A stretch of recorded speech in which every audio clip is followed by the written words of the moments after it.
मैं कैसे बंद कर दूं समाज को जगाने और समझाने की इस मुहिम को। मेरा समाज किसी मसीहा के इंतज़ार कर रहा है, लेकिन उसको ये नहीं पता कि हम सबको मिल के ये करना पड़ेगा। समाज को जगाना पड़ेगा, आगे बढ़ाना पड़ेगा और संगठन को मजबूत बनाना पड़ेगा। कोई मसीहा नहीं आएगा। भगवान भगवान श्री कृष्ण कहते हैं कि अपने समाज और अपने लोगों को आगे बढ़ाने के लिए और अपने समाज के लिए संघर्ष करने के लिए जो व्यक्ति या जो पुरुष मैदान में हथियार छोड़ दे, उस पुरुष का पुरुषार्थ व्यर्थ है।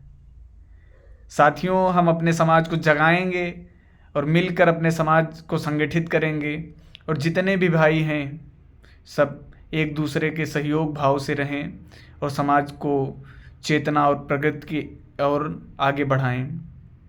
और जितना हो सके भाइयों को संगठित करो और एक दूसरे में सहयोग की भावना लाओ और समाज को समझाने की कोशिश करो।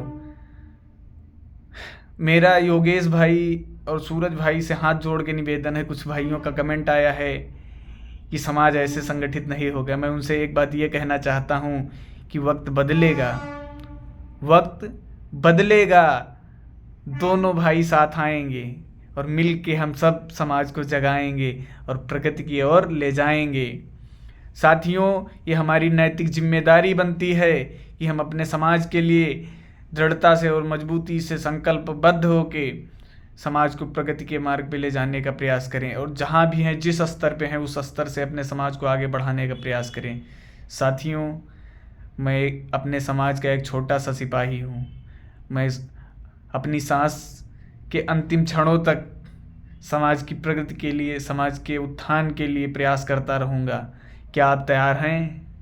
तैयार हो तो साथियों, अपने समाज में अपने भाइयों को, अपने बुजुर्गों को समझाओ और समाज में संगठित रहो और समाज में आपस का वैर, आपस का मतभेद, आपस की लड़ाई ख़त्म करो और सब सहयोग भाव से रहो और आपस में भाईचारा लाओ।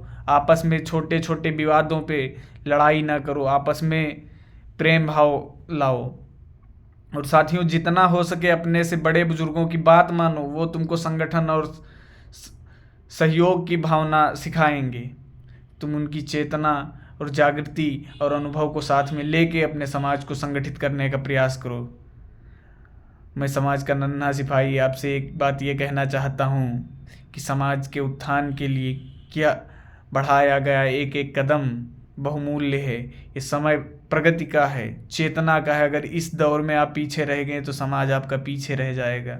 भाइयों, अब समाज को जगाने का दौर है, अब समाज को समझाने का दौर है, अब समाज को संगठित करने का दौर है। कोई समाज, कोई दूसरा आके आपके समाज को संगठित नहीं करेगा, आगे नहीं बढ़ाएगा। समाज में जितने भी लोग पिछड़े हैं, चाहे वो किसी भी समाज के लोग हों, हम सबका मिल के सहयोग करें। और कोशिश ये करो, कभी किसी के साथ गलत करने का भाव मत रखो दिल में। सबका हमेशा सहयोग भाव अपने दिल में रखो। हमेशा जितना हो सके, कोई पिछड़ा समाज का है, कोई कमज़ोर है, कोई गरीब है, उसकी मदद करो। मैं धन से ही नहीं कहता, अगर आप धनवान हैं, अगर आप सक्षम हैं तो धन से भी मदद करो। और जितना हो सके किसी भी स्तर पे आप मदद करने योग्य हो तो उसकी मदद करो और समाज को आगे बढ़ाने का प्रयास करो। समाज के कुछ लोग हैं जो समाज में जो पिछड़े लोग हैं उनको अछूत समझते हैं। मैं धिक्कारता हूँ ऐसे लोगों पे जो समाज के हो के समाज को अछूत और अपमानित करते हैं। साथियों, आपकी एकता में ही बल है। अगर आप एक होंगे, संगठित होंगे, तभी आपकी शक्ति समाज देखेगा और समाज आपकी शक्ति को महसूस करेगा। अगर आप बिखरे रहेंगे, आप जितना भी प्रयास करेंगे 1857 की क्रांति की तरह, आप सफल नहीं हो पाएंगे। जब आप एक सूत्र में, एक सूत्र की माला में पुह के अगर आप एकजुट होकर संघर्ष करते हैं, तभी आप सफल हो पाएंगे। साथियों, जय हिंद। संगठन को मजबूत कराओ, शिक्षा को हथियार बनाओ, परिवर्तन आ जाएगा। संगठन को मजबूत करो, शक्ति अपने आप आ जाएगी। जय हिंद, जय भारत।